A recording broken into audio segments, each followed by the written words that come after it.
Hello everyone and welcome to Longer and Harder, the show on the internet where we take a subject and we go deeper. How are you all doing today? Hope you're having yourselves a wonderful, wonderful Sunday morning, afternoon, whatever time it is for you all. I see we got some really, really great facts in the chat today. I do love a group of pugs is called a grumble. That makes perfect sense, and I don't know why I didn't know that before. Like, yeah, good stuff.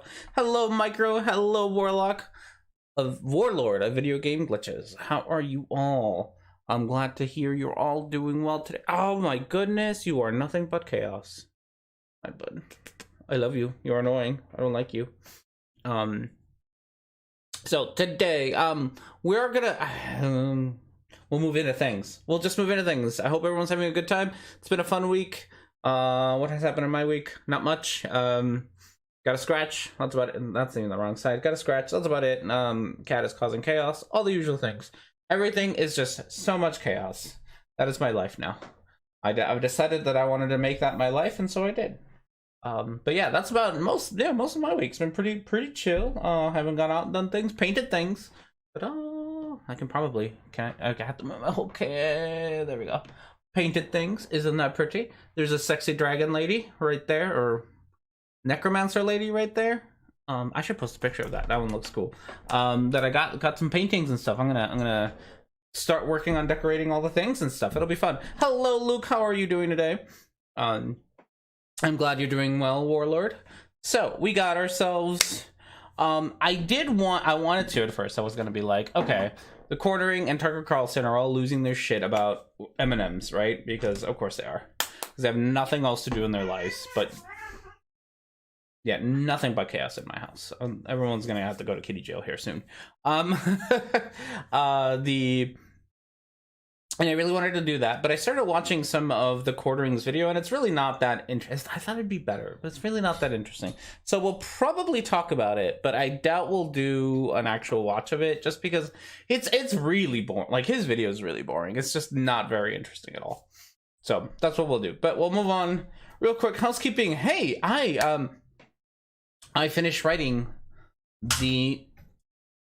what is going on? Okay, bud. Okay, we're gonna pause things so that a certain cat needs to go to kitty jail. Because he's just too much right now. Alright, bud. Go to kitty jail. No, we're going to kitty jail now. Kitty jail for you. Oh, bye.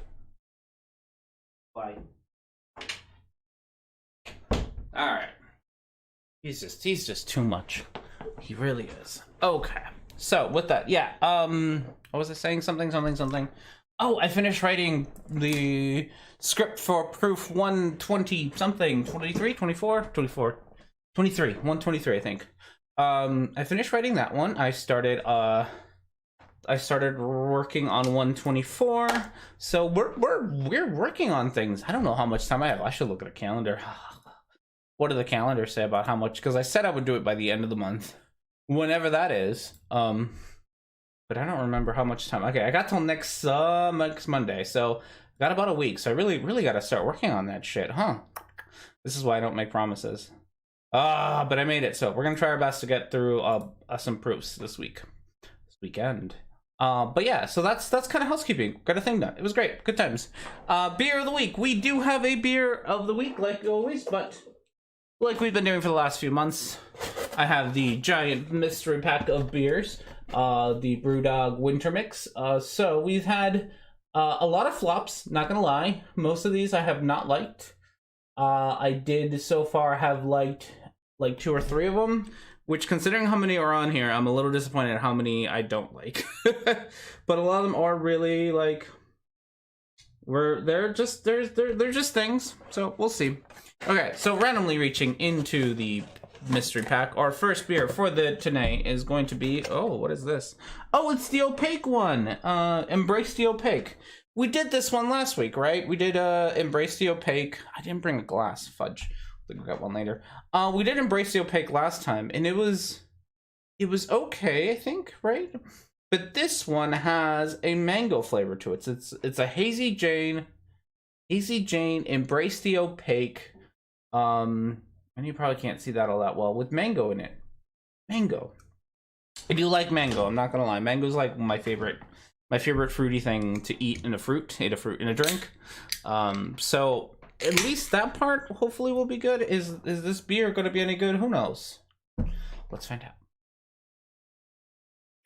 Nope. The answer is no.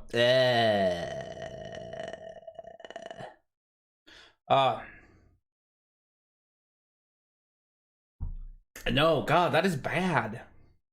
That's really bad. Oh no. So this mystery pack is really being a bit of a flop. The Iron Maiden one was good. But everything else, not so much. Not so much. It's no. Mango is a bad idea. I can taste the mango, and I can tell you it does not go well with beer. It just doesn't. So we'll see. All right, well, like that said, oh gosh. Sorry, it's gonna take me like a while to get over how bad that was. I'm just what a shame, because I really do everything's all tangled up here. Because I really want to like these beers. Like, I was very excited when I tried them out in the store. I was like, yay, like this seems like a really good brewery with a lot of good shit. But then since I've been trying them, I really have been very disappointed. So far, really the only one I really liked has been the Iron Maiden one. The other ones have just been, they're just too fruity and not in a good way. It's we're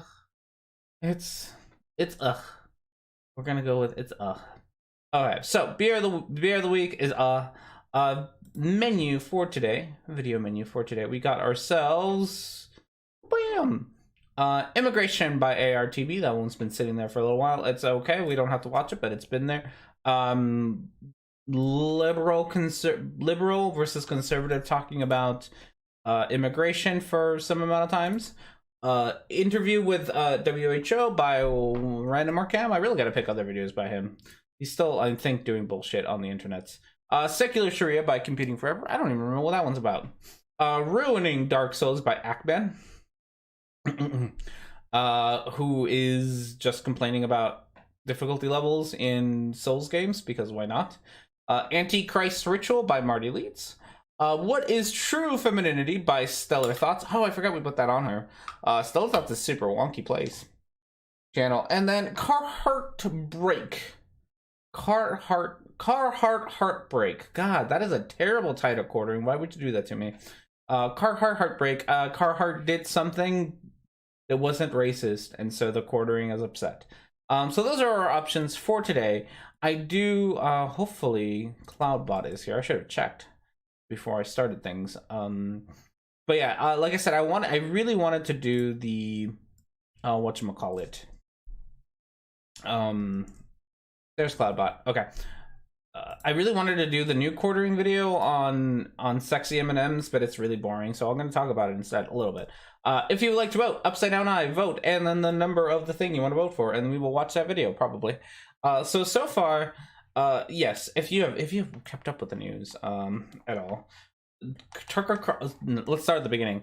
M&Ms are, like, they did a few minor changes to M&Ms. Most of them have been not visual. I guess they've been with, like, to do with their personality, so they're just trying to make sure that the M&Ms are less dickish to each other, seems like it. I don't know how much people pay attention to the lore of M&M commercials, but they're kind of jerks to each other. Like, really big jerks. I think at some point they, like, murder another chocolate and sit there and, like, dance all over its murdered body. It's fucking food commercials were just weird in general, so that one's particularly odd. But yeah, so that's kind of where that one's been at. And because times are a-changing, some of the personalities of M&Ms are going to change. Again, super wonky. Why is anyone taking care? It's weird, but whatever, it's fine. It's not the end of the world, is pretty much what I'm saying. It's not the end of the world that that people are doing this. It's just, it's not as important as some people think it to be. The people who think that it's important are people like Tucker Carlson and the Courting, who think that this is some, like, hugely important issue that is, like, being fought tooth and nail for. Like, somebody sat down and was like, we are going to sue Mars Company unless, or, like, put pressure on Mars Company unless they make my M&Ms less sexy. I feel like that's what they think is going on. And it's really not. It's a bunch of marketing from a corporation. And the video that Jeremy does, and maybe we can watch a little bit of it. I didn't even bother to download it because it wasn't like, it's just super weird. It's just like, some of it is, not gonna lie, I agree with Jeremy, which is super like, right? Like, agreeing with Jeremy, what is that all about? But he says, like, people have messages that are not messages, tweets that are like, hey, we could use some free healthcare and some, forgive student debt, but capitalism is instead like gonna be like, hey, less sexy M&Ms, and that's stupid. And it's like, it is, because out of all the issues that are currently plaguing the world, right, which is a lot of them, M&Ms are not a big issue. Is it important to have characters in representation that isn't like stereotypes? Yeah, like, I think that part's important, right? Like, good on you for trying not to be so stereotypical with your character design. But like, nobody really, but it's not that big of a deal. It's just like, hey, and I think part of it is that Mars company, the people who make M&Ms, kind of couched their whole marketing as in marketing jargon. So it's all about diversity and progressiveness and all this stuff, when it's really not. It's just they need to be less stereotypical now because times have changed. And so they're doing that, like, and it's not that big of a change. It could have been, honestly, they could have just done it and been like, it could have just been like something that they did and people wouldn't have noticed, more than likely. But they had to say something because they got the outrage machine going, and that also gives them free publicity. So they got free publicity out of it. Everyone's angry about it. It's really stupid that people are upset, and it's the people that are upset for other people thinking that this is important, except that nobody thinks that this is important except for them. So it's this weird, it's really stupid. And like I said, honestly, with some of the things that Jeremy says, I kind of agree with, because a lot of it is like, yeah, this is kind of dumb shit and nobody should care about it. But then, of course, he actually cares about it and he's making a whole video about it. So clearly he doesn't actually not care about it. He cares very deeply how much this pads out his wallet, I guess. Isn't the same outrage as the Mr. Potato Toy stuff? Yeah, really, like, it's very similar. Like, the changes aren't very much. Like I said, some of them are going to be like, the green M&M is going to be less of an asshole to the brown M&M because they're both women, and they're going to be like, women power, girl power together, which, again, being less stereotypical, good on you for being, not relying on stereotypes to tell your fucking story about M&Ms. But it's not that big of a deal. And then they changed the green M&Ms. This is the one that Tucker Carlson got around to. And maybe the Tucker Carlson clip is probably better to watch. And maybe I'll try to pull that one up. Is that they changed the boots on the shoes on the green M&M. And because of that, now the green M&M is less sexy. And that's Tucker Carlson M&Ms. Let's see what we can. Let's see if we can find this clip, because him actually losing it on the M&M things is way funnier than anything else. Okay, yeah. Well, we got a couple. Maybe we'll talk about this one before we go into things. We'll finish the poll. Gutfeld, who is also a failed comedian, and Tucker Carlson both did a bit on this, and they're pretty short. We'll probably do the Gutfeld one first, because that one's only like 4 minutes, which means that we might actually get through it. I doubt it, but we might actually get through it. And then, so let's finish up our poll first, though. So we'll complete that, and it looks like we had a tie between. We had a tie between two things. Hopefully, it'll tell us. 3 and 7. So secular Sharia and Carhartt. So we'll find some Jeremy nonsense. But let's start with that. Which one is the M&Ms? We're just gonna talk about the M&Ms. We're just going to not even bother to do anything. We're just gonna talk about them, like, straight up. I just want to talk about the M&Ms. Because clickbaity shit, right? It's the outrage machine being outraged. Let's see, we got that. Gutfeld.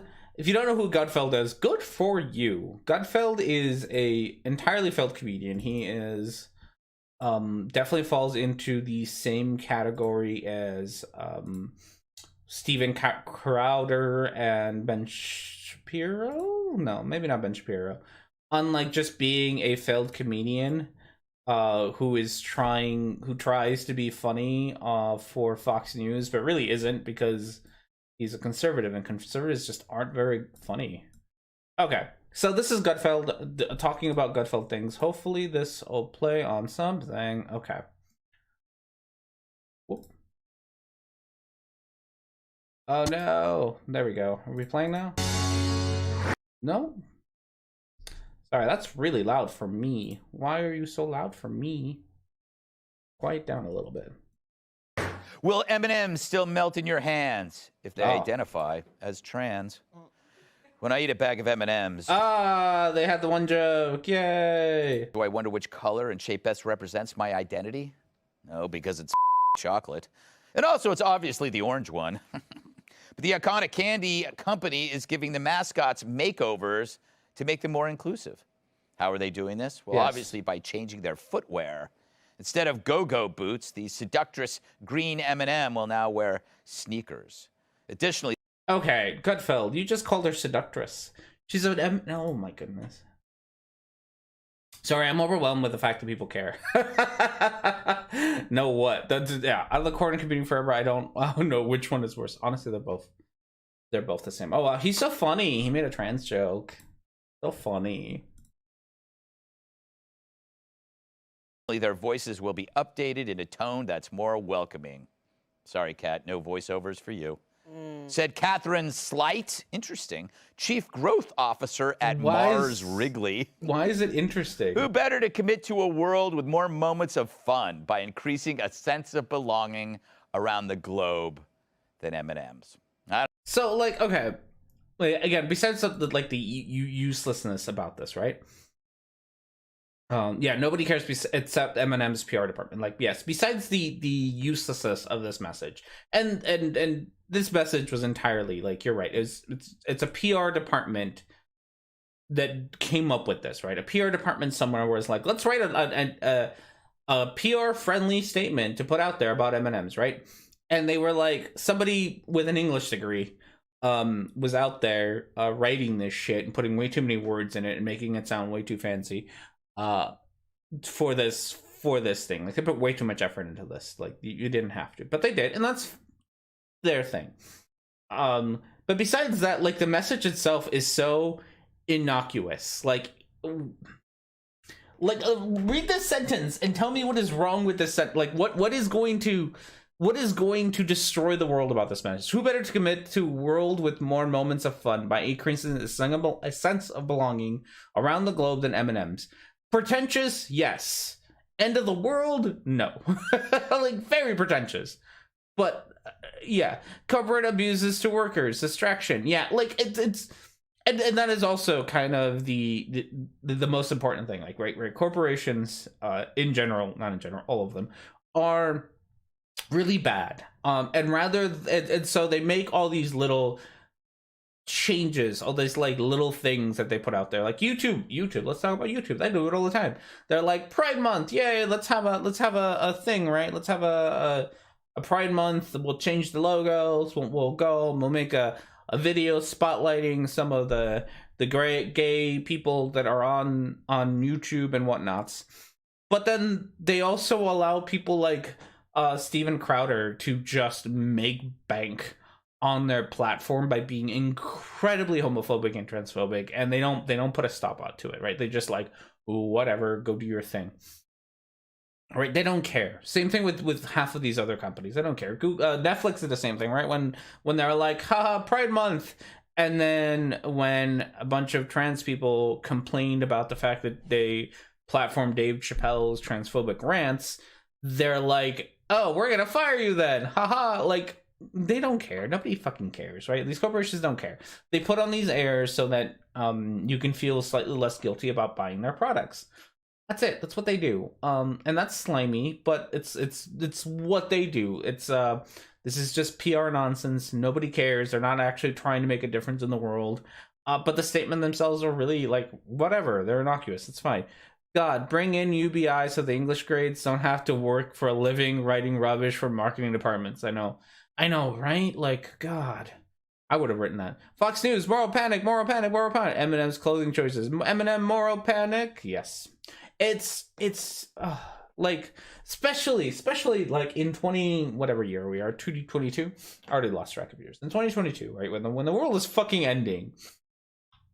The fact that Fox News gets all uppity about this is hilarious. Is there a reason that Gutfeld sitting in the chair like that? Like, why are you sitting like he's about to slide out of the chair? Because that's how men sit. Duh. It's like, come on, you. I can't even do that because it's all locked up. There we go. You gotta. Nope. Is it not locked up? Ah, there we go. Ugh! Oh God, I thought I was gonna die there for a second. There you go. The Gutfeld sit. Ugh.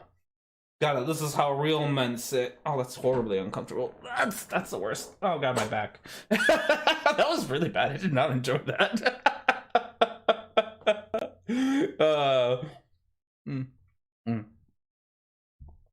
Hey, that's how I drive. It is how she drives. It's terrible.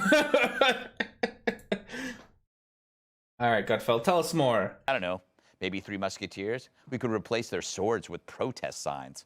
But honestly, this is weird. If you really, truly want to make an M&M feel like they belong, you probably shouldn't be eating them. I mean, what kind of message does it send to children when you devour these little non-binary bonbons? For commentary, we go to our candy correspondents.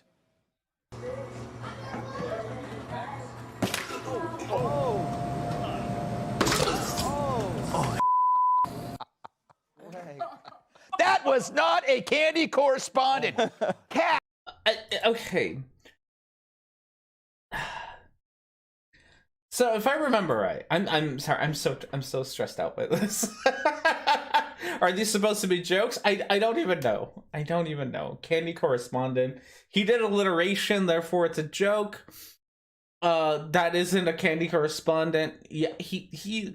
So if you don't know about Gutfeld is supposed to be like the conservative version of like the late night shows that we people watch, the John Olivers, right? He's got one, the Daily Show kind of stuff, right? Like it's supposed to be like the conservative version of that. So he's supposed to be the Jon Stewart of the right. This man here is supposed to be the Jon Stewart of the right. But because conservatism is only funny when you're not a conservative, like conservatives aren't funny, you just get bullshit like this. And it's just a wonky, like, I don't, great shot on free, I know, right? It's just,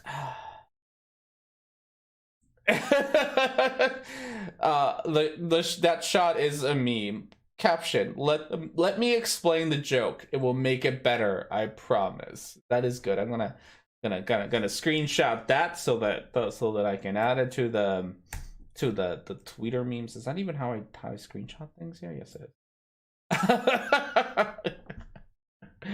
All right, let's. Oh, Gutfeld, you're not funny, bud. Yes. Okay, they want to make their little characters inclusive, and then you're gonna eat them. No, I have so many thoughts on this. Yes. I do. The green M&M is a snake. Yes. The new one. The new one. Okay, listen. They have little statements, and she says, I think we all win when we see more women in leading roles. So I'm happy to take on the part of supportive friend when they succeed. Okay, like none of you guys are women, but women all know that the women that are like, I'm a woman and I'm pro-woman and look how pro-women I am, you can't trust them. Because real women, they just do it. They don't need to brag about it like they're running some kind of campaign. And she admits she's doing that. She says, the supportive is supportive. My goodness, woman, you have a lot of feelings about M&Ms. She has a lot of feelings about M&M's. How it's round. It is round. Like, hi Insider, how are you? I am not a woman, so I'm not gonna make commentary about how women treat other women. That's not for me to say. But like, she's very passionate about her statement that she wrote. She's just like ready to read her monologue. She has no right to say what a real woman does, lol. Yeah, good enough. Okay. Well, I will listen to her rant, and then we'll try Tucker Carlson, and then we'll move on to the other things.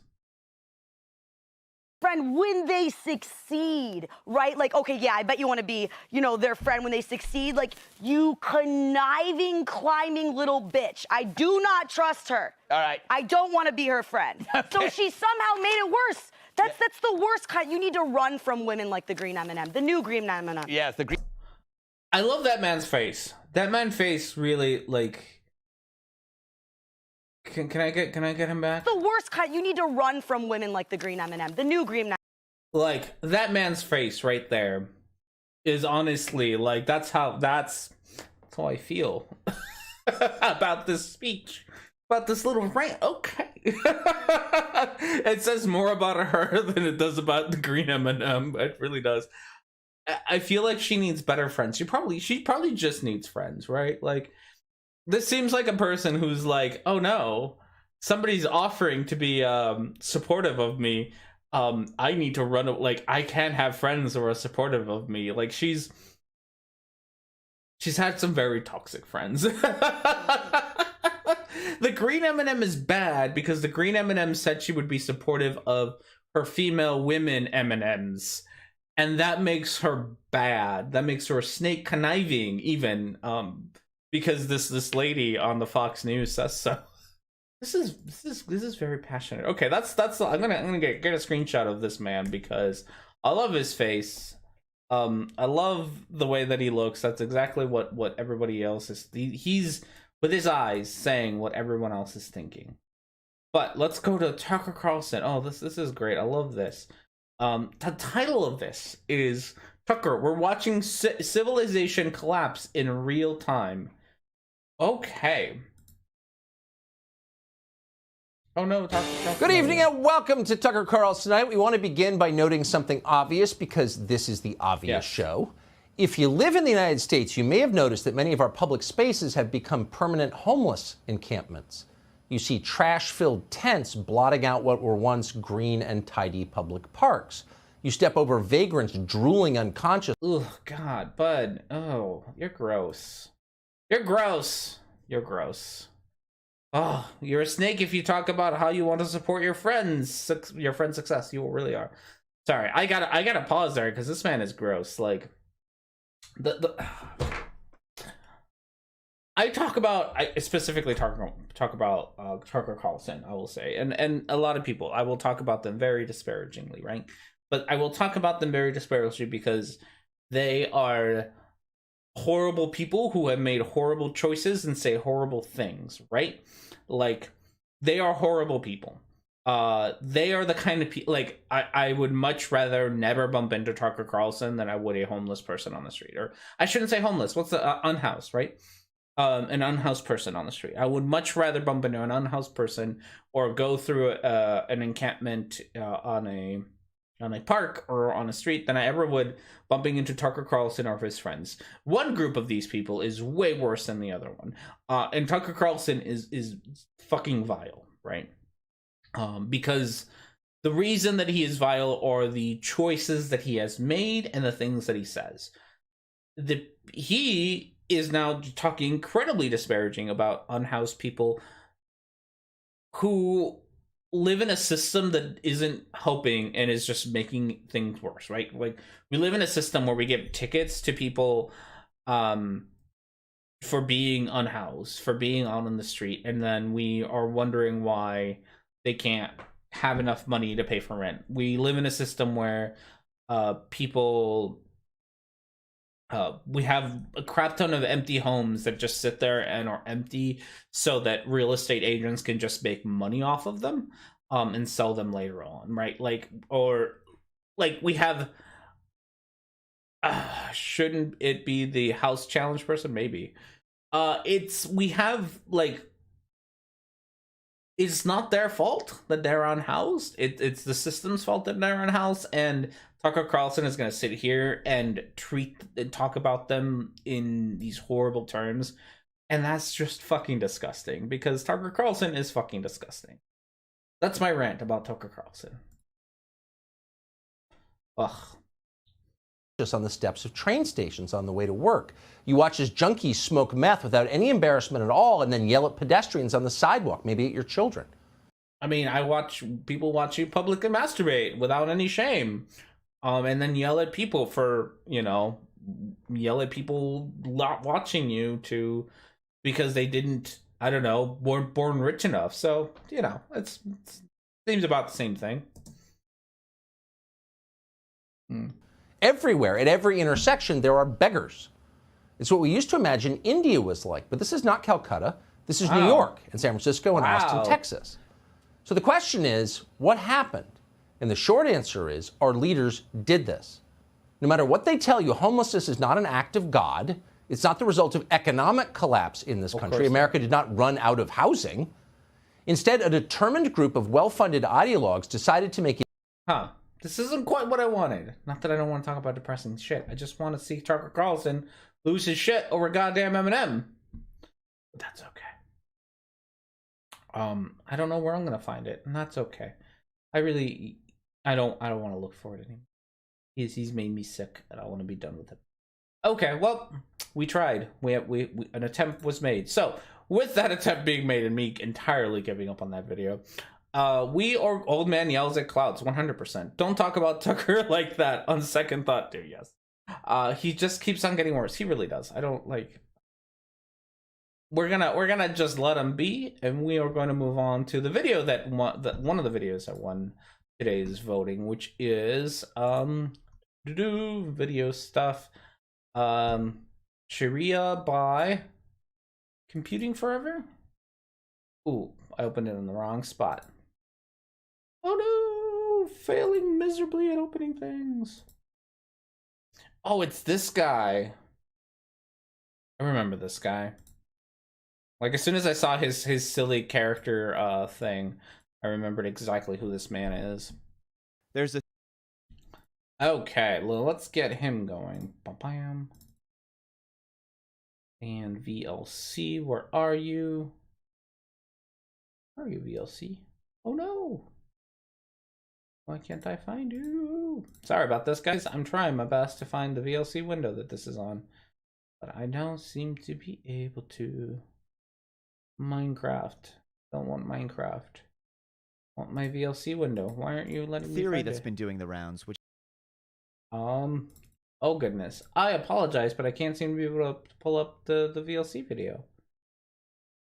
Look back, music, spotlight, stream. Streamlabs. No. VLC, where are you? That's super odd. Sorry. I don't know why it's not letting me find... Like, it's just out there. Okay. What it is. So we'll get this. It's this man. If you don't know who this man is, I don't remember who this man is. I just know that he's one of those 2016 dudes who got started by making a cartoon avatar of themselves and then complaining about women on playing video games. He's one of those dudes, if I remember right. I could be wrong. Okay. which I think is worth exploring.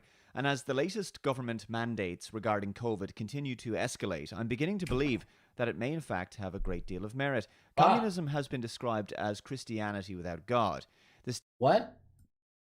Go back. What did you say? may in fact have a great deal of merit. Communism has been described as Christianity without God. The state essentially becomes God. It takes people's eyes and focus away from the transcendent and the divine, and limits the boundaries of man's horizon to the material and physical world. What? Oh, okay. Okay. That's a thing that we say. No, Weird Avatars is definitely... Anybody who has a stupid cartoon avatar of themselves and then makes videos on the internet, fucking losers. All of them.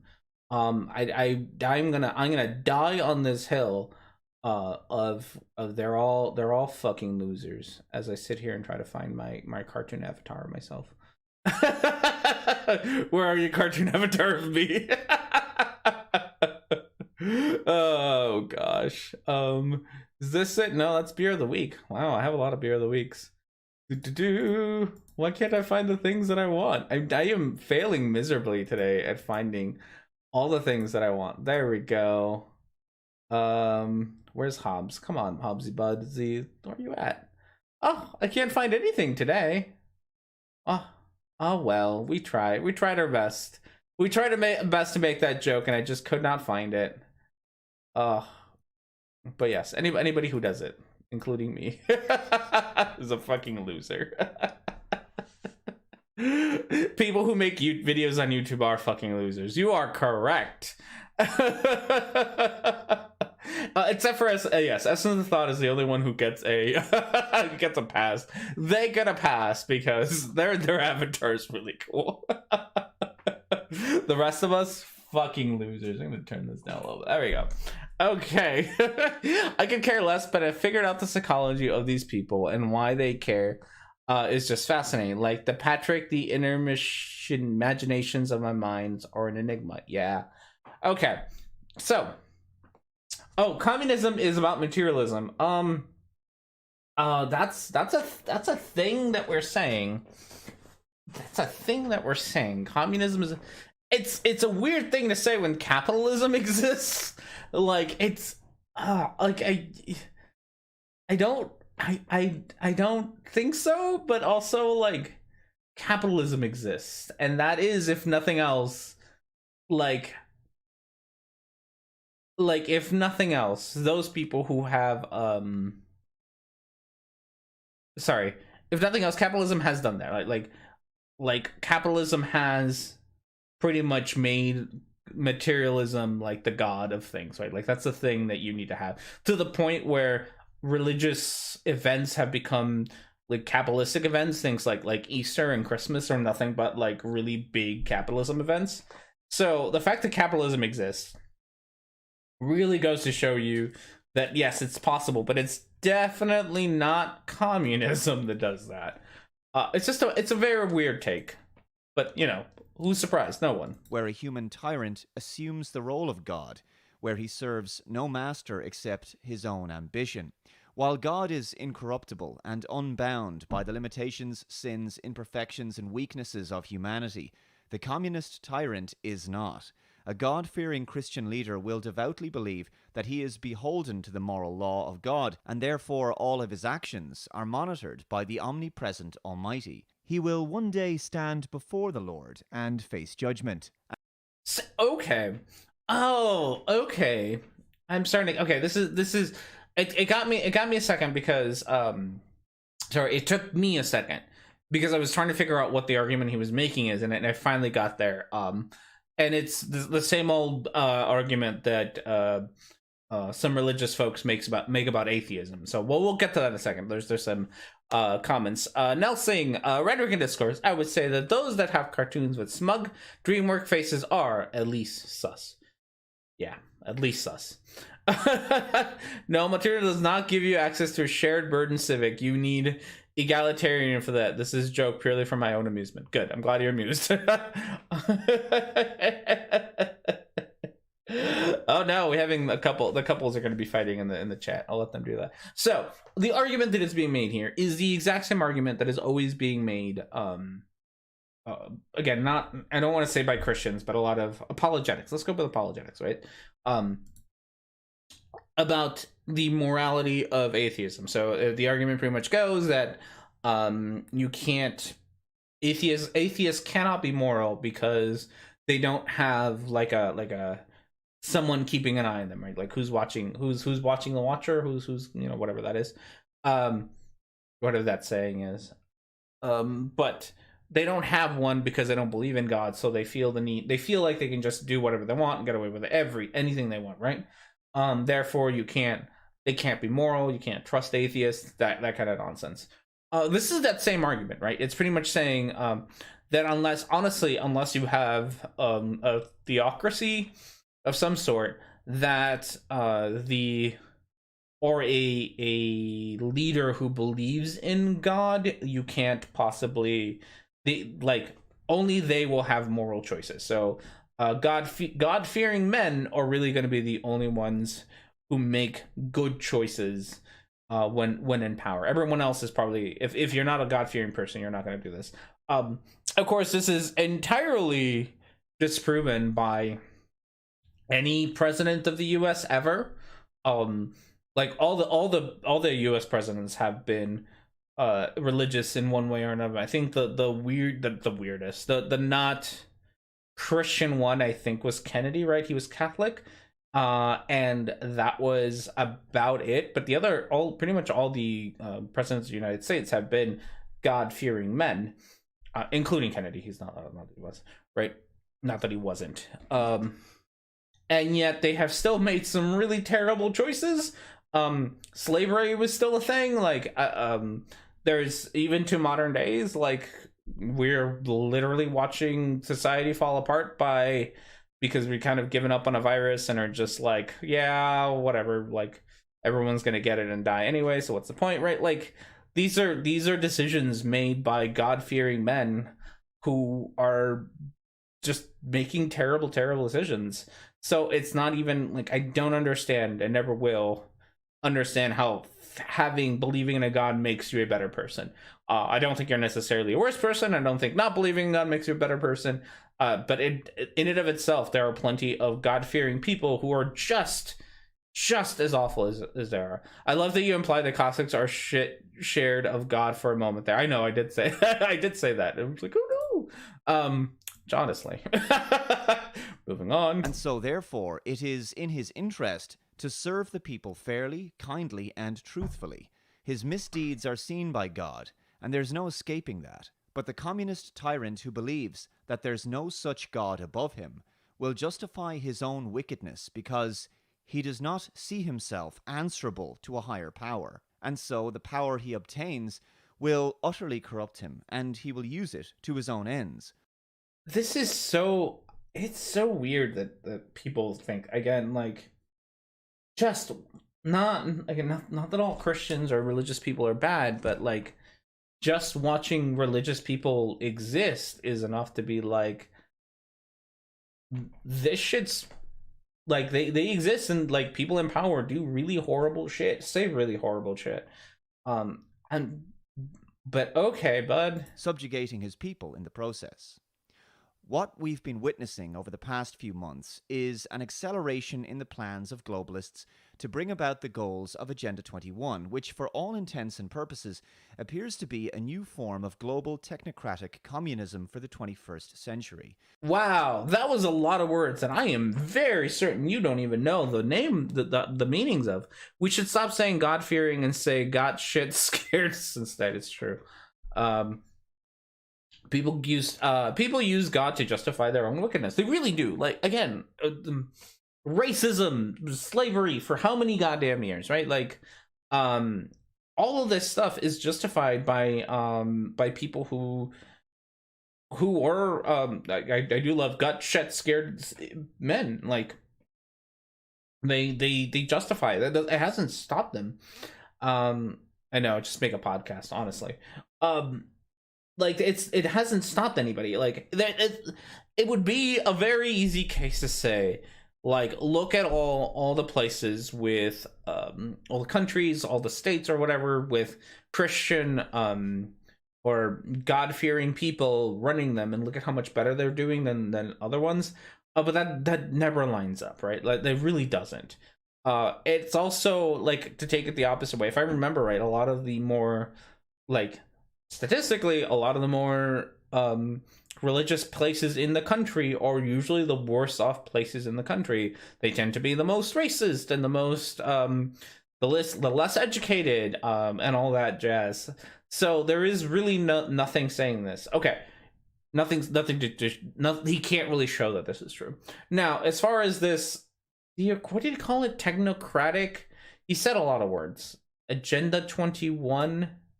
About the goals of Agenda 21, which for all intents and purposes appears to be a new form of global technocratic communism for the 21st century. Technocratic communism for the 21st century. I really want to know what he means. Technocratic. What does that even mean? Technocracy. The government or control society or industry by an elite of technical experts. An elite of technical experts. Okay, so the world ruled by computer nerds, I guess. I'm sure that's not what it means, but I it's probably a real world. Agenda 21 is a conspiracy theory, is it now?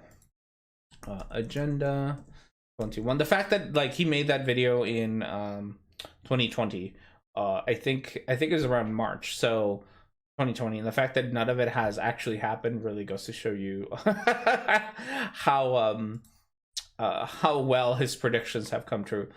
Okay,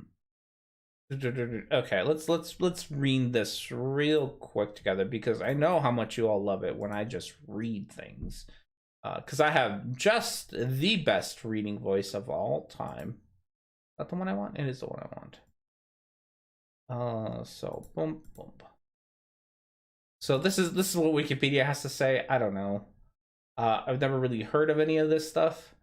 It's a non-binding action plan by the United Nations. I'm assuming this is what people are referring to. And then when it comes to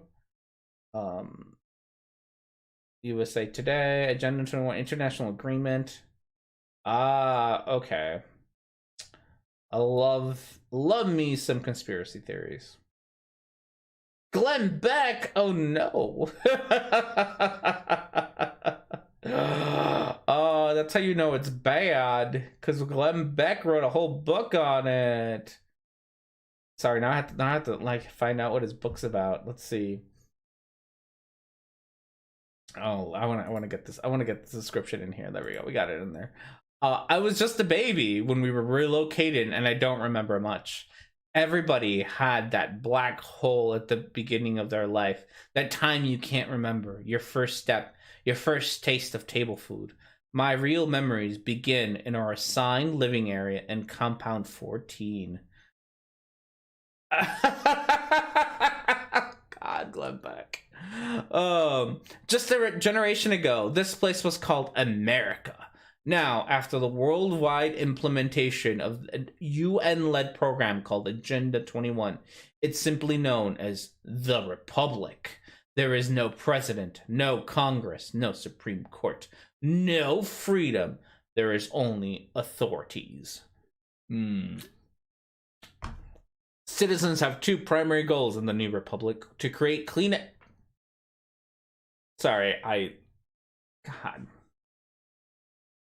every time. Citizens have two primary goals in the new republic: to create clean energy and create new human life. Those who cannot do either or are of no use society. These bleak, barren existences is all that 18-year-old Emmeline has ever known. She dutifully walks her energy board daily and accepts all male pairings assigned to her by the authorities. Like most citizens, she keeps her head down and her eyes closed. You guys really like the persecution complex of you all is fucking hilarious. The Soviets were pretty technocratic anyway. Oh. Would you like me to come and read? No. I like my terrible reading. Come to that, technocracy was the ruling paradigm in World War III for everyone. Yeah. I wonder about how like so many things, how well implemented like people who are actually technical experts in something ruling things is not something I see very often. Okay. Until the day they came from you save what you think you're going to lose, woke up in the harsh reality of her life and her family future inside the Republic. Emmeline began to search for the truth. Why are all citizens confined to ubiquitous concrete living spaces? Why are the compounds guarded by gatekeepers who track all movements? Why are food, water, and energy rationed so strictly? And most importantly, why are babies taken from their mothers at birth? As Emelina begins to understand the true objectives of Agenda 21, she realizes that she is up against far more than she ever thought. With the authorities closing in and nowhere to run, Emmeline embarks on an audacious plan to save her family and expose the Republic. But is she already too late? Okay. I will never get tired of how much conservatives think that that's what like authoritarian that they're not the authoritarians, I should say. Engineers really aren't good at politics, though, or messy real life. It's true. All right, well, now we found out a little bit more about gender control. Let's listen to a little bit more of this nonsense. However, the social model by which it is being enforced by the state appears to be subtly different in its approach to previous iterations of communism. Instead of this being Christianity without God, it more closely resembles a kind of Islam without God, a kind of secular Sharia law, if you will. Communism achieves its subjugation over the I'm sorry, what? Okay, this just got like way more off the rails than I thought it was going to. populace through various coercive policies, along with indoctrination, propaganda, physical force, demoralization, and dehumanization tactics. Ultimately, it makes all citizens dependent upon the state for all of their most basic needs, which it provides in ever-decreasing quantities as time elapses, resulting in extreme poverty. Political dissenters are not tolerated under such a regime and ultimately face a bleak fate, which may include imprisonment, starvation, or execution for the greater good. Okay, it's just Sharia as synonymous. I guess. Like, okay. I am very confuzzled by this man. Obviously, this man, like, wants to paint this bleak future of what happens. It's conservative, right? Fan fiction, where they're like, oh yeah, it's communism that's gonna ruin everything, while, again, the world is fucking ending under capitalism, and, like, people already face huge amount of poverty. I don't know if people seem to have forgotten that, like, 2020 was full of protests where cops were literally jailing protesters just for being out and about. They were attacking protesters. Like that wasn't communism that was doing that, and yet we lived through that, where that was just happening.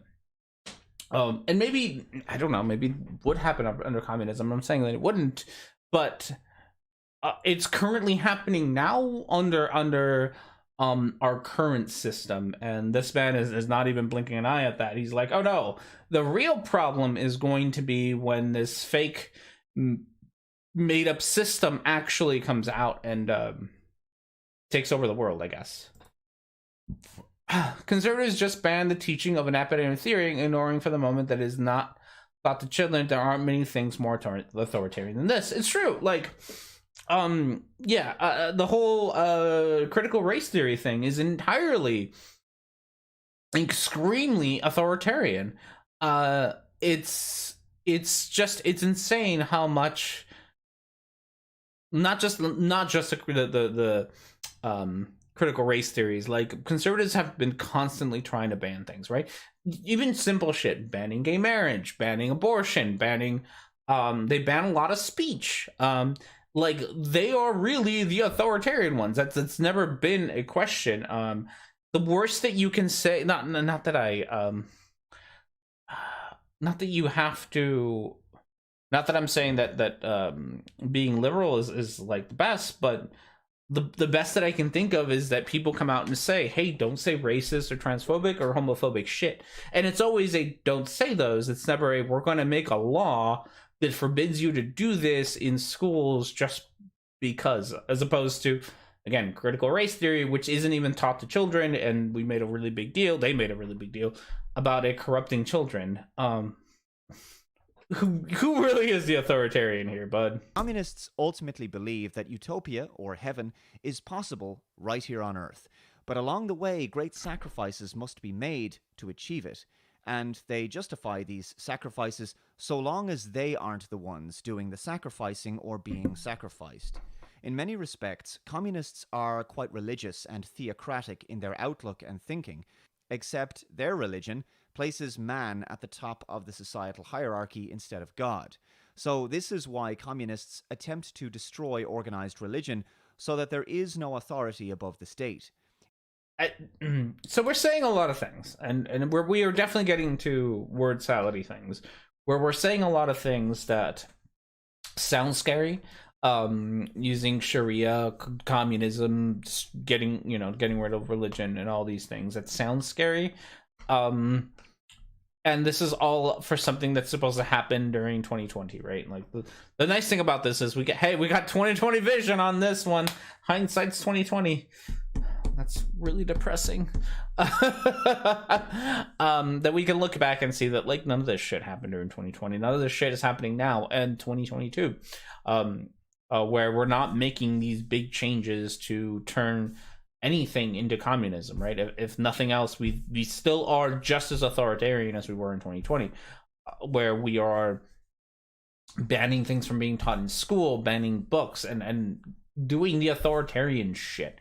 Yeah, it's bad. Ugh. Okay, we're gonna listen to a little bit more of this, and then I think take a break and go on to the quartering. In times of crisis, even if they're manufactured, human beings have a strong inbuilt evolutionary survival mechanism, which is to blindly follow strong leaders and decisive displays of power and strength. It's the natural desire to look for an alpha in a pack of betas. Oh, he's an alpha? Okay, that's fucking wolves. And that's not even true. I love that. I love the alpha thing because it's fucking wolves, right? It's not even us. Like it's not even humans. Oh god, there's a great stories about humans. It's not even humans, right? It's not even humans who engage in this behavior. It's supposedly wolves, and it's not even wolves who do that because the person who wrote the whole alpha thing, right? Like he came out, right? I think it was him, right? He came out and was like, no, like y'all are fucking stupid. The study didn't like I was wrong. Sorry, I don't think he said you're all stupid. He said I was wrong. We got the whole thing. I'm just fucking hot in here. So it's Captain Gross from different packs.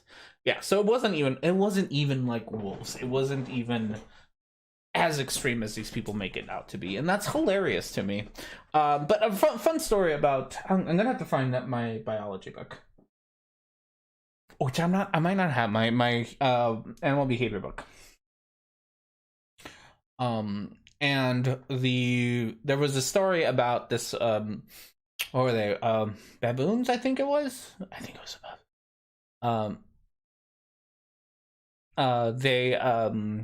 they had a group, I think it was baboons. I really should find my book. I think it was baboons who they had a group of them. I don't know what you call it, a colony, a group of baboons, family, whatever.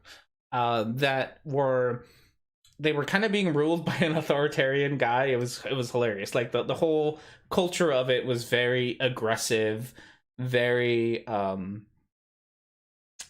much so like everybody, the strong ones get the food, and they would constantly troop. There we go, baboon troop. And there was a lot. It was really bad. Like for those baboons, it was really bad. Like there was a lot of rape. There was a lot of beating people up, beating other baboons up. It was like a really bad time to be a baboon. And then they found a like a dump, just like trash got dumped. And of course, because they had this this culture of like the strong ones get all the food and whatnots, all the strong ones, all the authoritarian ones, went and ate out of this pile of trash, and they all got sick and died because you shouldn't eat out of piles of trash. So they all got sick and died, and that entirely changed the culture of this troop because all the strong, aggressive apes or baboons were gone. They died. And this troop learned from the lesson, and they became a lot more social, and they just like they calmed their shit down, and had a very different culture because of this, where it was no longer the super aggressive ones who were getting it. It was and that's how NFTs are made. Yeah. Peacemaking Among Primates by Van var Wales. That's probably it. See, I remember all these things, but I never remember anything by any fucking names. That's my problem. Like I remember all these stories about things among primates. I think that's the one that I remember the story about. 5 different species: chimpanzee, rhesus monkey, yeah, bonobos, not baboons, bonobos. There we go. Yeah, I think that was the book. But yeah, it's interesting because like the whole culture just I'm not gonna say that. Van der Waals.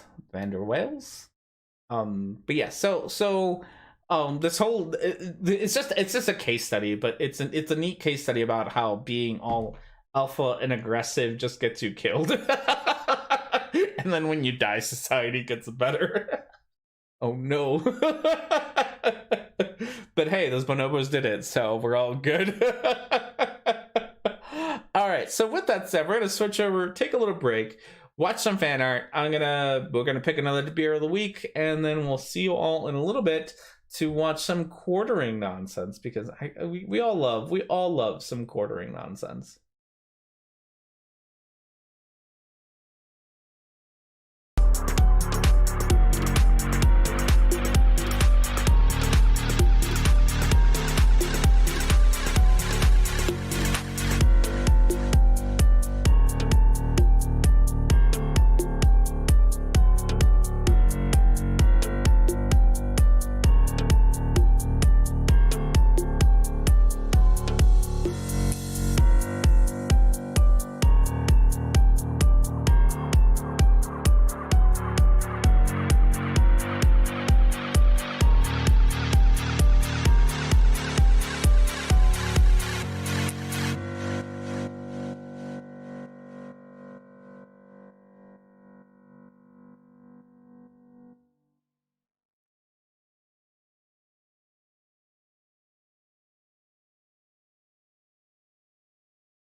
All right, and we're back. We're gonna switch over. Chaos is back, so we'll see how long that lasts before he gets kicked out.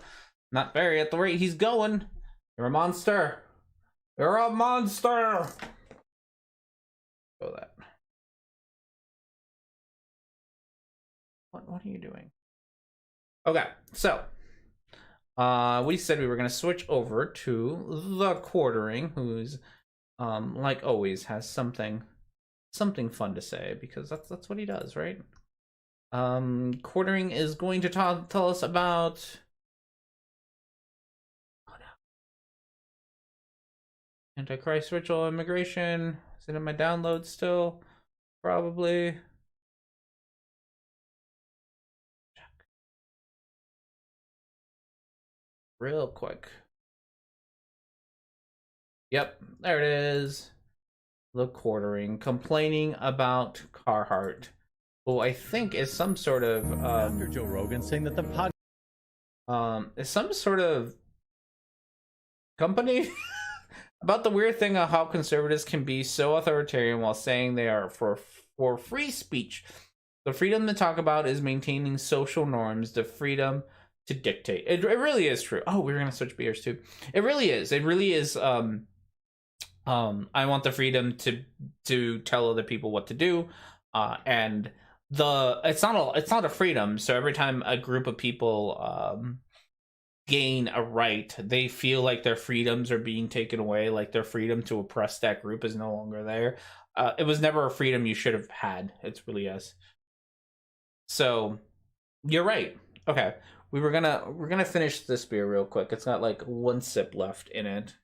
And then pick the new beer for the thing. So the mango one, extreme disappointment. The more I drink it, the more tolerable it becomes, but that's not a good thing. Like, it's not like, it's a 3, maybe, like, maybe even less. Like, honestly, the flavor is so off-putting that I would almost rather drink like a Bud Light. No offense. Like, if I had to pick between the two of them, between a Bud Light and this, like, Bud Light would probably win, because at least Bud Light would be done. Like, at least it would be not so horrible. Like, I don't know how else to put it. It's really bad. I'm just not a fan of it. It's just, there's like a little bit of bitterness in there. It's just, it's no good. But we will reach our hand into the box of mysteries and see what beer comes out next. For us, it is... Ba-bam! Ooh, Jet Black Heart. Now there is a fucking name. Brewdog, Jet Black Heart. Look at that label. That's a good one. Jet Black Heart. It is a vanilla oatmeal stout, nitro oatmeal stout. It says, do we have a description? We don't have a description. 6% alcohol, which actually makes it lighter than this one. That's a little weird. This one was a 7.2. This is a 6% alcohol, so it's lighter than that one, which is okay. It's a thing that it is, so we'll go with it. I still forgot to grab a glass, so we're not gonna get to see how dark or not dark it is. Whoa! Okay, we're exploding. Okay, we're fine. We lived. We lived that time. That time was fine. Okay, so that's where I hid my heart. That's where you hit your heart, in the Jet Black Heart beer. Okay, so with that, let's taste it. I guess we gotta taste it, see if it's any good.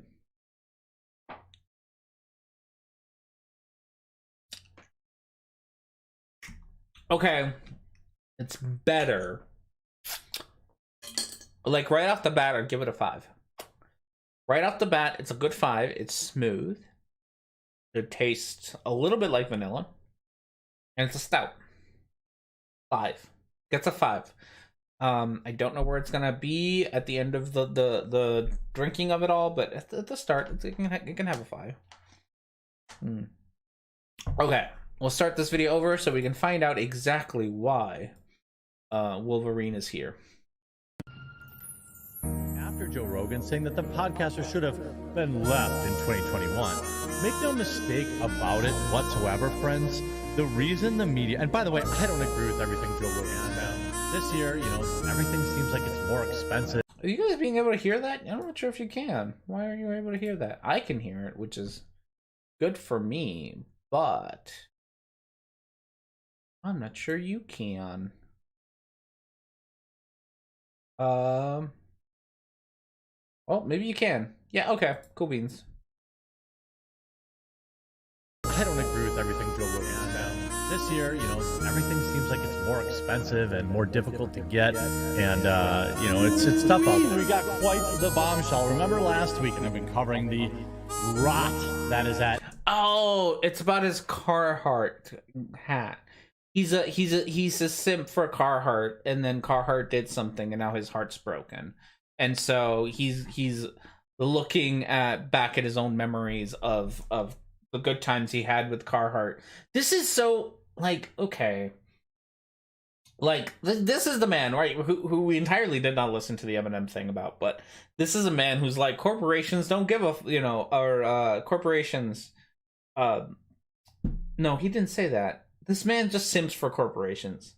That's what I was getting at. This man simps for corporations, and then he gets real upsetty spaghetti when they don't simp back, or they do something that is like he really puts his whole identity into these corporations. Like he's like, no, Carhartt, that's my bae right there. And now when they've done something slightly off-putting to him, he's heartbroken because, God, what a life to live. Activision Blizzard.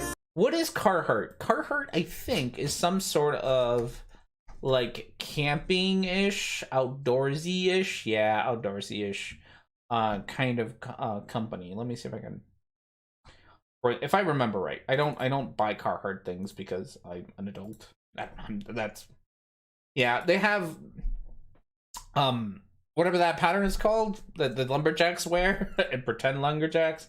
So I think they're very much so like outdoorsy, outdoor apparel, durable outdoor apparel. I think it's plaid and woodsy, and I think it's what people who live in cities but want to pretend like they actually go like do things out. They're like the trucks of clothing. How about that? They're like the trucks of clothing. Where people who never go do outdoorsy things, like they buy their stuff to pretend like they go out do outdoorsy things. Kind of how like the people who buy trucks, they don't actually use them for truck things. They just use them to drive around in cities. It's what they be.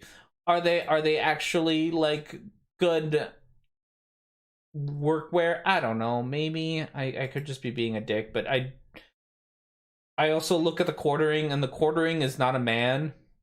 He is not a man who goes and does any physical activity. Plaid, thank you. They make work clothing and camping clothing. Okay. I'm still gonna make fun of them and call them. I'm gonna call them the truck company of clothing. Because truck companies also make good trucking company things. Like they still make good trucks. Like it's not like truck companies make terrible trucks, right? Like they still make good hardy-dirty trucks that you can like haul shit in. But I'm sure that the Quartering is just one of those people who lives in a city and owns a truck. I can guarantee you that he's that. I think he lives in Milwaukee. I think he's the kind of man who owns a truck and lives in Milwaukee. He's that kind of man.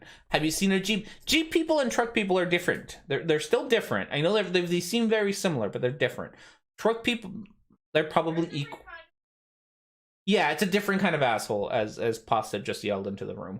They're a different kind of asshole. They're still assholes, but they're a different kind of asshole in similar-ish ways. But like truck people, Jeeps are trucks. Jeeps are not trucks. No.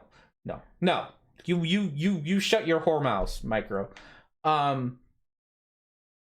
Truck, like there's the truck people who live in cities and then they buy trucks and then they can't park anywhere and they don't know how to drive and they take up a bunch of space and then they're like, I have a truck because I go out to the ranch once a month, where they just drive out to a ranch once a month, or they visit their in-laws who live out in the boonies somewhere, right? Those are the truck people. And then they buy trucks because their penises are small. Jeep people are a different kind of asshole. They're still assholes, but they're a different kind of assholes who are way too proud of their Jeep. But they never, I have never really met a Jeep person who's like, I bought my Jeep so that I could go off-roading. Like, they buy their Jeep because they think they look cool with it. How is this not a truck? We're having a very deep conversation about trucks. Go to the site. It's invalid. That's how it's not a truck. It's invalid. I probably clicked on the wrong one. Okay, that's a Jeep truck. It's not a... Jeeps aren't trucks. A Jeep truck is a truck, but Jeeps aren't... No. Yeah, proven nothing.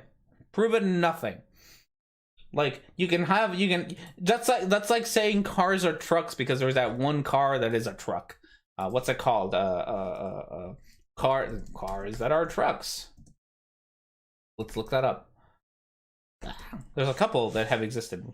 We are way off the fucking reservation here at this point. There we go. According to microbloganism logic, cars are trucks because these things exist. Therefore, cars are trucks. Can cars be trucks? Of course they can. But are car trucks? Of course they're not. That's just silly, Micro. Okay, now that I've made fun of Micro sufficiently, we're gonna move on.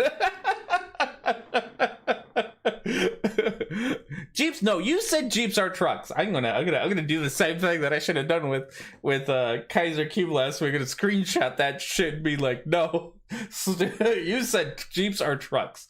There we go. We're gonna screenshot it and then we're gonna put it up on the screen so that I can continue to make fun of you. Because I can, and I'm a dick. Let's find that screenshot of microbloganism saying that Jeeps are trucks. And Jeeps are trucks, my ass. There we go. Let's get that up there. Jeeps are trucks by microbloganism. Oh, you did say that. Jeeps are trucks. We'll do a better one. We're gonna move the correctly spelled Rhetoric and Discourse. I'm just gonna leave it there for the rest of the stream. Okay. The mental image of what it comes when I think of a Jeep is very truck-like a car. Truck-like car. Sure. Okay, with that said, we completely went off the reservations on this. We're way off. Jeeps or trucks, TED Talk, yes. We're gonna do right after this show. Right after this show, we're gonna have a microbloganism versus R&D debate or Jeeps trucks. Stick around after the show. Jeeps.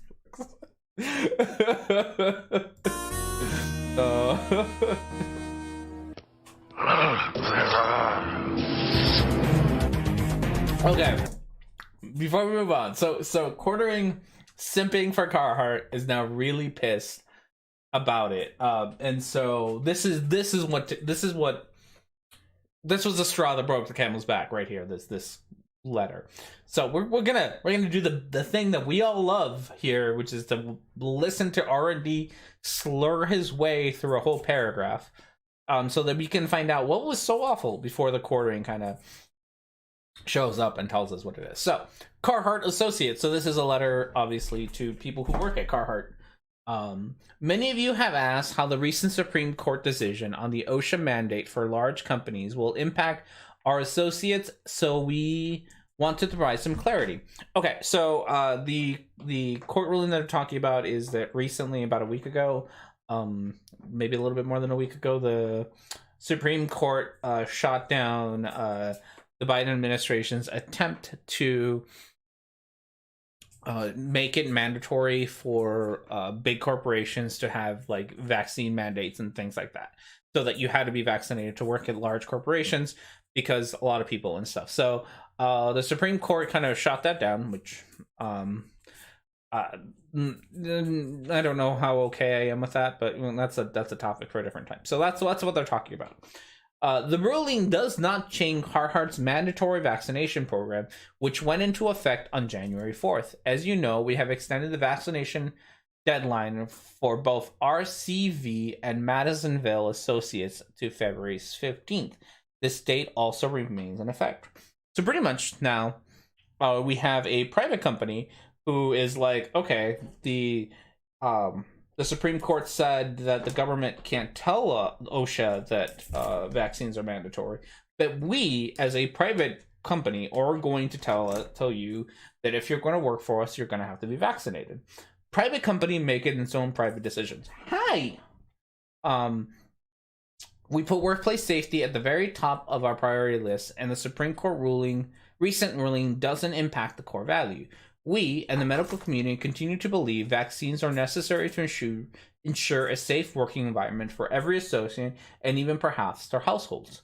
While we appreciate that there are many different views, workplace safety is an area where we and the union that represents our associates cannot compromise. An unvaccinated workforce is both a people and business risk that our company is unwilling to take. If you have additional questions, please send them to covidquestions@carhartt.com, and we will respond as quickly as possible. So that's pretty much it. All the pictures on the wiki site are Jeep trucks. Okay. So we're still on the Jeep thing, aren't we? So that's the statement that got quartering all riled up. This is the thing that he's like, I love you, Carhartt. I love pretending that I'm a lumberjack when I live in Milwaukee, even though I'm not. Oh, you are such a little demon. So that's what got him all upset, is that Carhartt's like, we don't care what the government. That's the really funny part, because we're like, we don't care what the government says. We're still gonna do our own thing, which is really funny, right? Because that's supposed to be like the whole conservative mindset is like, fuck the government, right? And this is one of those times where a company is pretty much saying that, like, fuck the Supreme Court, we're still going to do what we want. Granted, the Supreme Court didn't say you couldn't have vaccine mandates. It just said that the government couldn't implement them or couldn't whatever. But I stop eating cables. They have electricity in them. You're stupid. No thought in that brain. Look at this man. Look at this man and his thoughtlessness. I'm gonna hold him up. Look at this. Look at this demon. This is why we can't look at no thought. No thought in that brain. Zero thought in that brain. No thought. So that's where we're at. Okay. I need my hand back, bud. Thank you.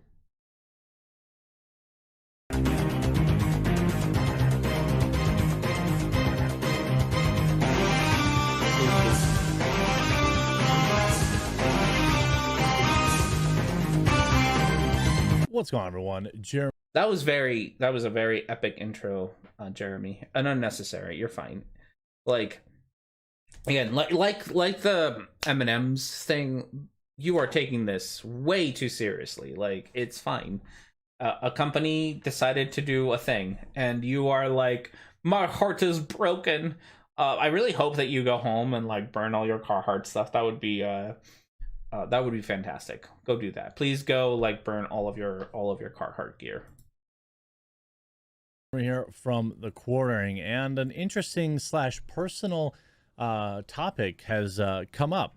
If you watch my channel, you've often probably seen me wear hats like this. Literally every single hoodie I wear, all of our winter coats in this house, all of the hoodies that the old lady has, they all say basically one name on them: Carhartt. Man, oh, so like he really like this is really getting his identity. Like his whole identity is truly wrapped up on the fact that he has Carhartt stuff. Like that's his whole identity, and now that his identity is being challenged by a company that he loves doing something that he doesn't love, he is losing it to the point where we're going to make a video about it. That's great. It's a brand that built itself on the working class, on construction workers, road workers, people who work outside, farmers, wearing their goods. Over the past, several years, it's gotten kind of played out a little bit, co-opted by Hollywood weirdos and things of that nature. Hollywood weirdos wearing Carhartt. Again, like going back to the truck analogy, because this is very much a truck analogy kind of thing. Does Carhartt make good working people stuff, working class stuff? Probably. I'm sure that they make nice warm shit in the winter. I remember it. To be fair, I'm very certain that this man is in Wisconsin, which is in Milwaukee, which is why I think he's so into Carhartt. Because if you're in Wisconsin, Carhartt be a big thing. It really is like you show off your new Carhartt jacket or pants or whatever at Thanksgiving dinner, right? That's what you do. And so I think that's part of it. But he's super upsetty spaghetti about them becoming more Hollywood, more mainstream, which, to go back to the truck analogy, it's not like trucks, it's not like whatever, not Toyota, Ford, Chevy, it's not like they make bad trucks. They make good trucks. It's just that every once in a while you get, not every once in a while, a whole lot of the times you get people who don't need trucks and buy them. I'm sure there's a lot of people in California who buy Carhartt shit and they're like, they just wear them for the fashion statement of being like, I'm a working man, Joe, or whatever, to try to get that. And that's fine. But again, it really hurts his, like, it's his whole identity, so he's really upset about it. But you're super wonky. You're a super weird man. But for the most part, it's always been kind of a working class brand. Yeah. But because rich people like to pretend that they've worked for a living, that's maybe not the case anymore. And it says the man wearing Carhartt who, man, I don't want to disparage YouTubers. YouTubers legitimately have a job. It is hard work in its own way. I don't want to be like, no, you don't work hard or whatever, but this is a man wearing Carhartt shit with a bunch of video games in his background who I can guarantee you has the smoothest hands in the world, right? Like, this is not a man who farms. This is not a man who does construction work. This is not a man. I would be absolutely shocked if this is if he's even the kind of person who does like DIY shit for their house. Like, he doesn't even seem like the kind of person who does like home projects. Like, he hires, I am very certain this man hires somebody to do that kind of shit. And again, nothing wrong with that. Like, I hire people to do my shit. I get it, but I also don't pretend to be a hardworking person. Now, I'm gonna be all like personal about this shit because I come from a very hardworking, labor-intensive family. Like, I grew up on a farm. I have baby soft hands. I do not. Yeah, I mean, I do get different though, right? Like, I have baby smooth hands because I don't do manual labor. I know how to fix my car, and I absolutely fucking refuse to do it. I get somebody to change my oil. I get somebody to fix my car, even though I have the skills and ability to do that because I grew up on a farm fixing tractors and trucks and driving trucks and doing all that shit. Like, I grew up with like dirt under my fingernails every day, and like my hands in high school were absolute garbage, right? So I come from that. I'm not that, and I don't pretend to be that. Jeremy is definitely the thing that he's complaining about. He is not a hardworking individual who goes out there and farms and is out there fucking plowing fields or anything. This is a person who sits in his basement, is too lazy to go upstairs, and just pees in his basement, and makes YouTube videos. And while that's hard work, it's not the kind of hard work that Carhartt is making their stuff for. He is pretending to be a hardworking person by wearing their stuff. He's not. He's not a laborer. That's not what he does. And yesterday, an internal email from Carhartt decided that, hey, we're going to force, even though the federal government overturned a mandate, we're going to force it on our employees anyway. So this also kind of goes against like the thing that you were saying, because earlier you were like, Carhartt, super working class, like that's where they got their brand from. Telling the people that work for you that they can only work for you if they're vaccinated is taking care of your workforce. Like, if you're going to be taking care of the working class, that's how you do it right there. Like, that's how you sit down and you're like, you can keep working for us, but in order to do it, you are going to have to do this thing that keeps you safe, right? It's no different, and actually it's a lot different. And I don't know Carhartt's policy, but a lot of places they'll make you wear protective equipment, right? Like, personal protective equipment you have to wear a lot, especially probably at places where people who wear Carhartt shit wear, like hard hats, gloves, steel toe boots, puncture-proof boots, things like that. I don't know what Carhartt's policy is, but a lot of places like that do give you like a little stipend to be like, here's $200 for you to buy your boots for the year, right? And then you can go out and buy your boots for the year. The fact that those kinds of rules already exist to keep workers safe really goes to show you that like these new rules are the same thing. Like, go get vaccinated for free, and nothing out of your pocket. Go get vaccinated for free to keep yourself safe. And that's the issue that he has with it, that Jeremy has with it, is that Carhartt is looking out for their employees, which, again, bud, like, your whole thing is that Carhartt built its name off of the working class. This is protecting the working class. Rich people will tell you that working class not to get vaccinated while getting vaccinated themselves. Oh, yeah. Super working class. I know how this is going to definitely work out. Now, I want to lead this by saying, again, this is not my opinion on whether or not people should have the poke. I think you should do what you think is right. I believe that, that's your decision. And I have literally nothing to say about it. I went through having the coof, and it sucked. So, I'd be lying if there weren't times that I was like, man, I really wish this wasn't as bad.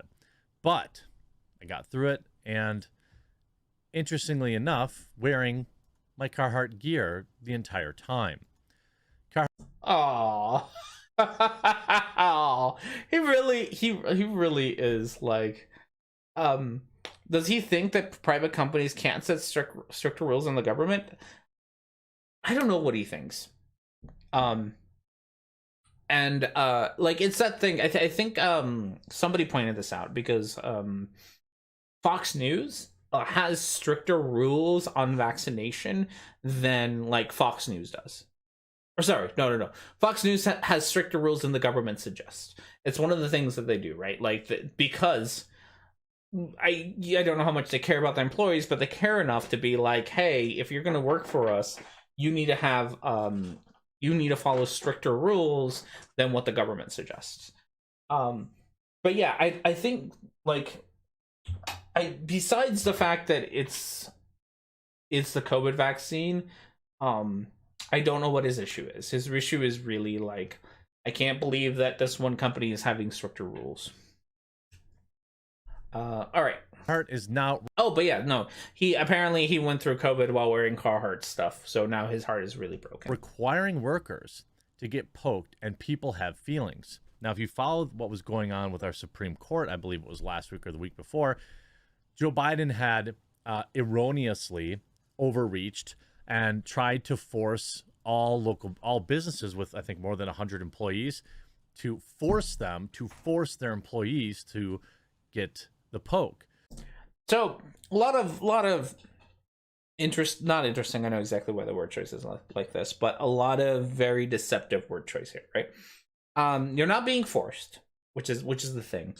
In this, okay, I don't want to say you're not being forced, but you're not being forced in the same way that Jeremy would very much so. If this had been any other kind of ruling, right? Like, if this had been a ruling saying, or not a ruling, if whatever, some company had said, you cannot have unnaturally dyed hair to work for us, right? No pink hair, no blue hair, none of that shit. Your hair has got to be black, brown, or blonde to work here. And people got upset about that. I bet that Jeremy would have been like, oh yeah, it's a private company, they can tell you what to do. And it would have had no issue and would have been like, go get a different job. Like, if this bothers you, go get a different job. I bet that the courting would have done that. But because it is the COVID vaccine, he is now talking about it as if you're being forced to do it. You're not entirely being forced to do it. Like, just... I hate to say this because I don't believe in it, but just go get another job. Like, right? Like, if you are so against being vaccinated and you work for somewhere that is requiring the vaccine, go find another job, right? Like, just go do that if that's really your issue. If not, like, it's just like any other job requirement.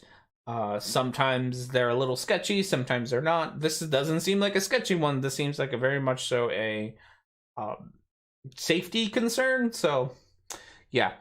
Or buy all the medicine when they catch it at Joe Rogan. Yeah, no shit. Something, again, I'm not against the poke, I'm against mandates. Very simple state to be in, right? Every time. This is the same anti-vaxxer nonsense that we were talking about last time, where I'm not against vaccines, I'm just against mandates, but I'm gonna sit here and spew a bunch of shit about the vaccine. Yeah. I had some anti-vaxxer on Twitter claim the vaccine passports in Europe was making people starve, as if we had shown it as if we have to show it in the grocery store. Yeah. No, like, it's not that big of a deal, right? Like, that's the thing that gets me. Getting vaccinated, not that big of a deal unless you're an anti-vaxxer. Having to be vaccinated to participate in certain things, again, nothing new. It's where's my vaccine passport, aka my vaccine card. Like, I have one since I was little, which has all my vaccines. I work at a hospital. I have when I started, I got the tetanus vaccine, and I think I've gotten a couple other ones since I've been there, because you kind of need them to work in that environment. It's a safety concern. Treating. Think about it. God, I have to, like, I hate thinking about this shit from a capitalistic worldview, but, like, think about it from a capitalistic worldview. It is cheaper to get the free vaccine than it is to treat COVID in and of itself, because treating one of them is way more expensive. Getting the COVID vaccine is, one, free. Two, if you actually get sick, the likelihood of you getting serious symptoms is reduced by quite a bit. So you're less likely to need medical treatment and might just need to, sit at home and drink some chicken soup or whatever. And it still sucks, but you're less likely to end up being having to need those extra expenses. So it's cheaper, and it's probably cheaper for Carhartt as a company who probably provides health insurance to that's they're having to pay less because people aren't having to go to the hospital as much. People aren't missing as much time. From a business perspective, vaccines are good. It's a good thing. This isn't a bad thing. Even from a 100% capitalistic worldview, it isn't a bad thing. It's only a bad thing when you don't like the vaccine. During my college, I had an education relevant to diagnostics, for which I had to be vaccinated for hepatitis B. That is the Netherlands here. That was also 2 shots. Yeah, I think I have. I wish I remember how many shots I got, because I've had more than one. Working at a hospital, working at a hospital, you get vaccinated. Because you are around things. I get my flu vaccine. That's not mandatory, but I get my flu vaccine every year. I have my two COVIDs plus a booster vaccine. Hell, this is how much I kind of really like this. At the hospital I work at now, we have free available testing, the saliva test, for everybody at the medical center, free. And they're making it so that we can go get tested once a week. We can get tested more than once a week, but we can go at my particular clinic once a week. We can go Tuesday mornings, and it's not sick time off. It's not vacation day. You don't have to schedule it. They have blocked off time for all of us to just go do it, still get paid our regular amount. And it's if you are getting paid to go get tested once a week. And it's fantastic. It's great. But so safety is important, but not if it's the COVID thing, because quartering. A very clear position. Some people want to, make that more complicated, but it's really not. There are lots of people that have it that still oppose mandates. So it's not synonymous with being against it in general. Yeah, it really is, and I'm gonna stop here. That's a little late to implement that, probably. Well, I'll talk about that in a second. Okay, yes, it is. I'm gonna say the same thing that I told Kaiser Cube last week. If you spew anti-vax shit, you're an anti-vaxxer. I know that this is not a show for convincing people who disagree with me that they should come over to my side. This is not that kind of show. I am not here to baby anyone into not being an anti-vaxxer. That is not what this show's about, and I'm not going to pretend like it is. If you say anti-vax shit, you're an anti-vaxxer. Quartering says anti-vax shit, he's an anti-vaxxer. He pretends to be like, I'm not against vaccines, I'm against the mandate. That is just a that's just a cover, right? That's a way for him to cover his ass. When people call him an anti-vaxxer, he can be like, no, see, I never said that I'm against vaccines, I'm just against mandates. That's all it is. It's not I'm gonna say this, it's not an honest position. He's not honestly believes this. He is an anti-vaxxer, and he is going to he's just going to he's just covering his ass. That's all he's doing. If you say I'm not against vaccines, but you're an anti-vaxxer, really it is. It's I'm not racist, but I'm not homophobic, but I'm not transphobic, but I'm not against vaccines, but same deal. It really 100% doesn't make a difference there. It's a little late to implement that.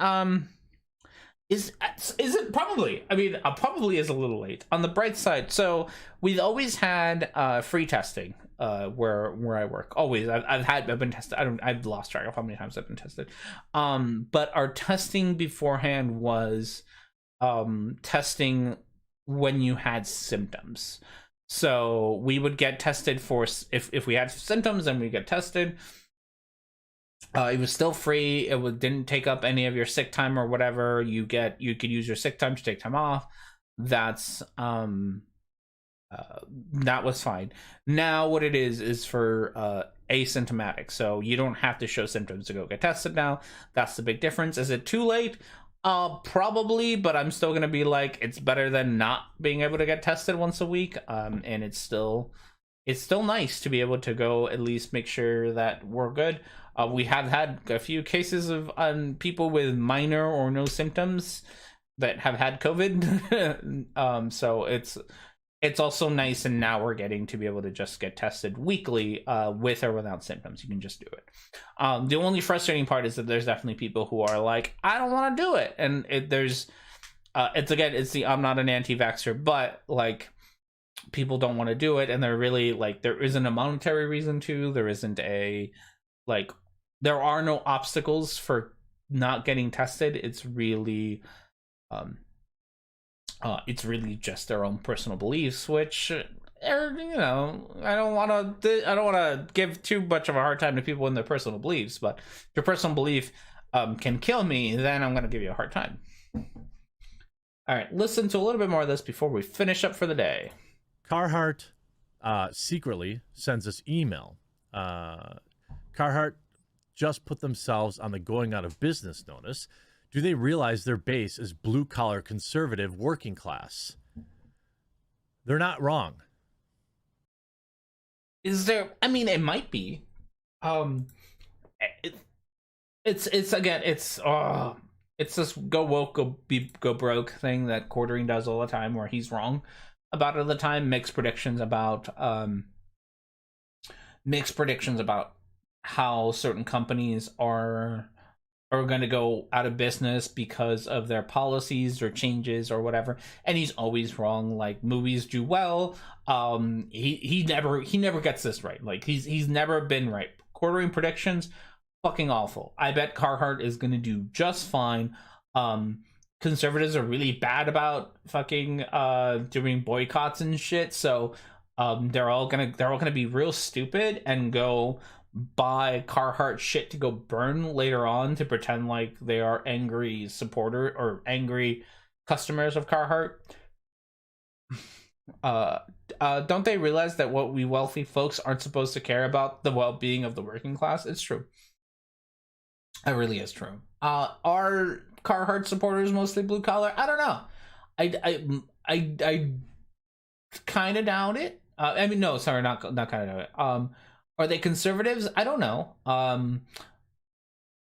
Even Jeremy, this kind of contradicts Jeremy's statements earlier, where he's like, oh, Carhartt used to be really cool, but now is being taken over by Hollywood elites. So, like, which is it, Jeremy? Is Hollywood elites doing Carhartt now, in which case their base isn't anymore white collar workers, they're Hollywood elites, right? So, and they'll pay for it. Maybe they're the ones who are going to keep it busy. Who knows? All right. So with that, I think we won't end the show for today. Never go in a car. I've had microorganism live in my apartment. Telling you, it's a lot. But with that said, we're gonna end this show. Jeeps are not trucks. Carhartt is trucks of clothing. Thank you everyone for being here. Remember to check me out over at Rolling Left for DnD nonsense. Keep an eye out. I guess I'm gonna be like next weekend we're gonna release the next debate thing, because I said I was gonna do it by the end of the month. So next weekend, look out for the debate thing. Thank you everyone. Have yourselves a wonderful, wonderful day, and I will see you all next time.